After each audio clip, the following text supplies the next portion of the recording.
लोग ये चर्चा कर रहे हैं कि आखिर है कौन माता दीन पनियार, कहाँ से है, क्या बायोडाटा है, कैसी वो पारिवारिक पृष्ठभूमि कैसी रही है।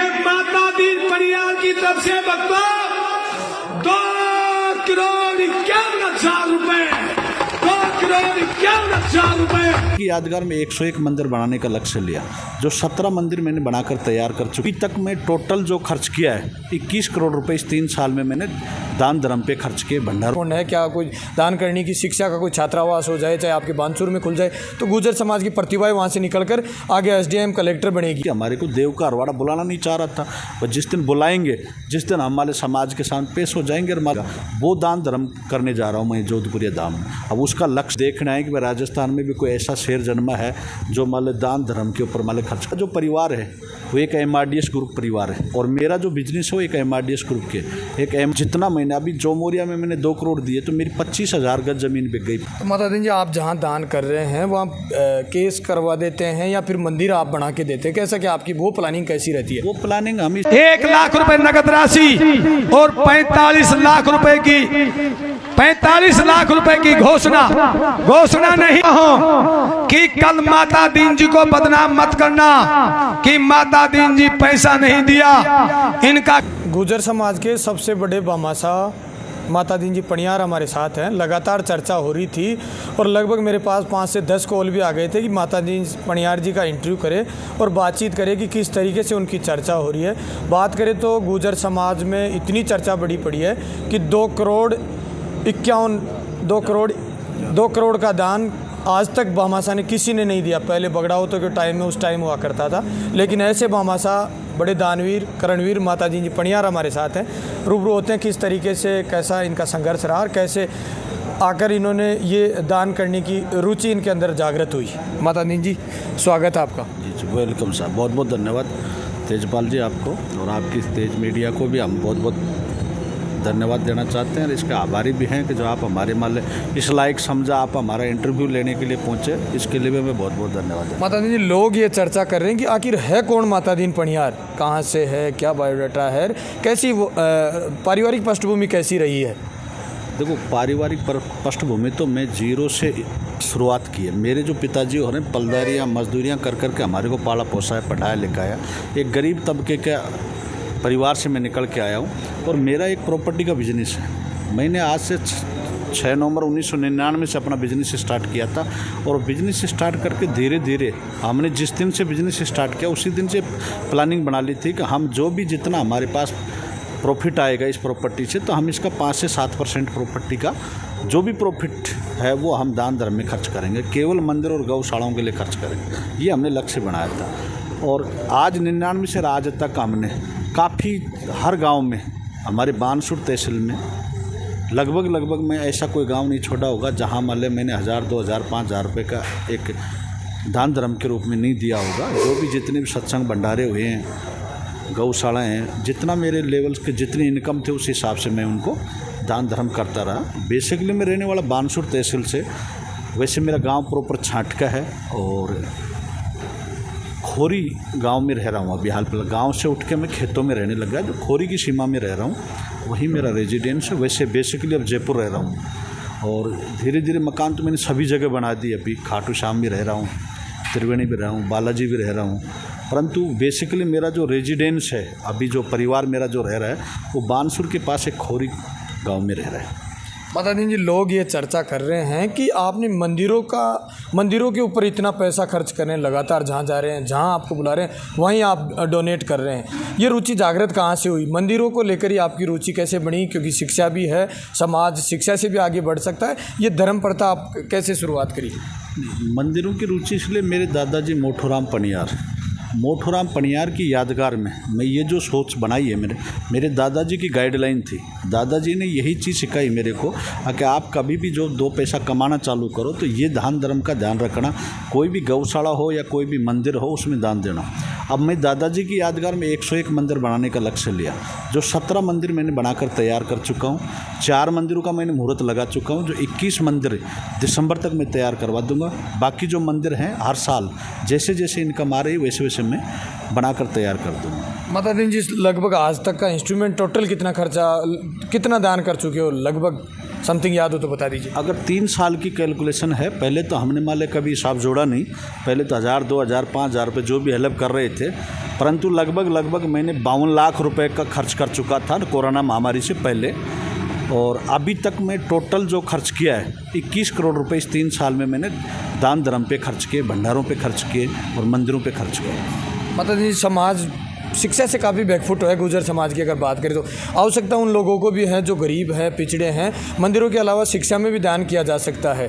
आपकी उस तरफ डाइवर्ट क्यों नहीं होता? आपका आगे का क्या पोस्टपोन है? क्या कोई दान करने की शिक्षा का कोई छात्रावास हो जाए, चाहे आपके बानसूर में खुल जाए, तो गुर्जर समाज की प्रतिभाएं वहाँ से निकल कर आगे एसडीएम कलेक्टर बनेगी, या जयपुर में ऐसा कोई आपके नाम से कोई छात्रावास खुल जाए, उसको लेकर आपकी क्या रुचि है? अभी जयपुर का मैं प्लानिंग बना रहा हूँ और बहुत जल्दी ही मैं इस शिक्षा के क्षेत्र में भी आ रहा हूँ। अब एक इस समाज के लोगों के लिए मैं एक अपना खुद की ज़मीन परचेज करके और एक हॉस्टल और एक लाइब्रेरी का मैं जिस दिन बनाकर दे दूँगा, जब मैं ये चीज़ घोषणा कर पाऊँ, क्योंकि मैं करने के बाद में विश्वास करता हूँ। और करने के बाद में अब जैसे लाइब्रेरियाँ हैं, लाइब्रेरी का जैसे मेरे जहाँ जहाँ साइटें हैं प्रॉपर्टी की, जहाँ जहाँ मेरा बिजनेस है, वहाँ सभी जगह में मतलब सर्व समाज के लिए एक निःशुल्क लाइब्रेरियों का अभी शुरुआत कर रहा हूँ 1 जनवरी से। तो 1 जनवरी के बाद में जहाँ जहाँ मेरी 101 साइटें हैं 7 स्टेटों में हैं, तो उन सभी साइटों पे मैं अपनी एक लाइब्रेरी का सबसे पहले लक्ष्य लेके चल रहा हूँ। मंदिर का 101 मंदिर पूरे बनने के बाद में मैं एक बड़ा समाज के लिए एक हॉस्टल हर जिले स्तर पे मैं अपना बनाना जा रहा हूँ खुद का। माता दीन जी, बहुत ज़्यादा मैंने कई भामाशा देखे हैं, लेकिन इतना बड़ा भामाशा कहीं नहीं देखा मैं। ये दिल कैसे लगा कि मेरे को मंदिरों के प्रति दान करना है? मंदिरों से मैंने एक बालाजी का आशीर्वाद, मेहंदीपुर वाले बालाजी का आशीर्वाद 25 साल से उसी के पीछे लगा हुआ था मैं, और उसी के पैर पकड़ के बैठा हुआ था कि उसको एक वादा कर रखा था मैंने। और इस देव महाराज से भी मैंने एक वादा कर रखा था कि आप मेरे को इतना बिजनेस में इतना प्रॉफिट दो जो कि मैं कुछ देने लायक बनूँ। तो बालाजी ने और देव महाराज ने मेरे को इतना खींच के दिया है जबकि मैं सोच भी नहीं सकता। 3 साल में आज मेरे को इन सारे सर्व समाज में अपना नाम प्रसिद्ध करवा चुका। अब इससे बड़ा धन दौलत तो क्या मिलेगा? जो मेरे को सर्व समाज से मान सम्मान मिल रहा है, सर्व समाज मेरे को जितना प्यार प्रेम दे रही है, इससे ज़्यादा धन होगा भी क्या? तो लोग ये भी कहते हैं कि माता दीन पनियार जी आगामी कोई विधायक, सांसद, कोई चुनाव लड़ने का मकसद है क्या? वो आगे की भविष्य भी तो कम से कम समाज की सेवा तो करके देख, और समाज की सेवा करेंगे तो समाज की सेवा होने के बाद में अगर समाज ये चाहती है, मेरा तो अभी तो कोई विचार नहीं है, राजनीति माने का कोई मकसद नहीं है, परंतु समाज को अब मैं करके दिखा दूँ। अब एक तहसील नहीं चुन रहा, एक विधानसभा नहीं चुन रहा, मैं तो सारी विधानसभाओं में लग रहा हूँ। चुनाव कहाँ से लड़ूंगा? मेरे पिताजी की एक हूँ, बेटा मेरे एक है, तब उनको कहाँ से चुन रहा? हम बिजनेस लाइन के आदमी, बेटे को भी मैंने 3 साल नौकरी करवा के उसका भी रिजाइन करवा दिया और उसको मैं बिजनेस में उतार चुके। पहले हमारा लक्ष्य है कि बिजनेस का जो लक्ष्य हमारा कम से कम 10,000 करोड़ का टर्नओवर जिस दिन हो जाएगा, उस दिन के बाद में फिर हम समाज सेवा के बारे में दूसरा जो विचार बनाएं, फिर उसके बाद हम देख लेंगे। अभी समाज का उतार चढ़ाव चल रहा है। तो माता दीन जी, अभी मैं प्रभु जी सरपंच साहब के पास बैठा था जो देवनारायण मंदिर के अध्यक्ष हैं। वो कह रहे थे 50,000 आदमी आपका इंतजार करते रह गए उस दिन। अभी देवनारायण मंदिर का जब प्रोग्राम था, क्या कारण रहा, कैसे नहीं पूछ पाए? क्योंकि वहाँ ज़रूरत है, समाज को वहाँ ज़रूरत है आपकी। वहाँ क्या रहा कि उस दिन मान लें लगभग 10 प्रोग्राम थे हमारे, और सारे एक ही टाइम के रह गए। वही 2 बजे से लेकर 6 बजे तक का प्रोग्राम था। और हमारी सोठाना जो प्रोग्राम था, एक मनफर में प्रोग्राम था, इस साइड सिकंदरा प्रोग्राम था, एक आभानेरी प्रोग्राम था और देव का अरवाड़ा प्रोग्राम था। तो हमारा एक समय का अभाव होते हुए अकेले इंसान रह गए, तो इस वजह से नहीं पहुंच पाए। और बाबा की जो बुलाव नहीं थी उस देव महाराज की, हमारे को देव का अरवाड़ा बुलाना नहीं चाह रहा था। और जिस दिन बुलाएंगे, जिस दिन हमारे समाज के सामने पेश हो जाएंगे और मान लो उस बाबा के दरबार में भी हाजिर हो जाएंगे। और आगामी क्या फ्यूचर प्लान है माता दी जी, बता दीजिए, कहाँ आपको दान करना है और कैसा क्या कार्यक्रम रहेगा आगे? नहीं, आगे गौशाला और मंदिरों का तो मेरा चलता ही रहेगा, परंतु अभी मैं देव महाराज के जो देव जोधपुरिया, वहाँ भी हमारी काफ़ी डिमांडें थी।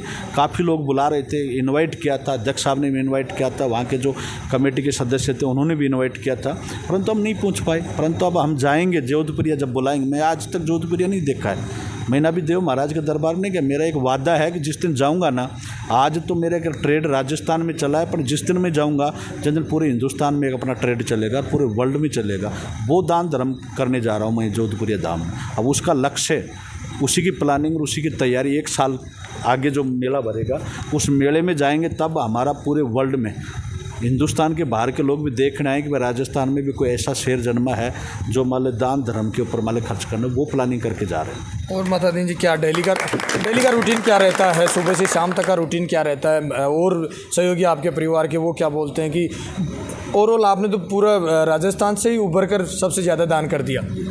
परिवार का तो कुछ नहीं, परिवार तो अपना बेचारा खेती बाड़ी करता है, अपने घर रहता है, उनको यही पता नहीं कहाँ जाता है, कहाँ आता है, क्या देता है, क्या नहीं देता, कौन सी जगह जा रहा है, बिजनेस का ही पता नहीं उनको बिजनेस करता है क्या। क्योंकि मैंने मेरे परिवार को आज तक किसी भी जितने प्रोजेक्ट काट रखे 7 स्टेटों में, मैंने आज तक उनको जहाँ मेरा मंदिर बनवाता हूँ प्रॉपर्टी का, उसमें भी आज तक इनवाइट नहीं किया मेरे परिवार को। क्योंकि मेरा जो परिवार है वो एक MRDS ग्रुप परिवार है, और मेरा जो बिजनेस है वो एक MRDS ग्रुप के, एक MRDS परिवार में आज लगभग 16,000 से ज़्यादा परिवार काम कर रहे हैं, और 16,000 परिवारों की देन है आज।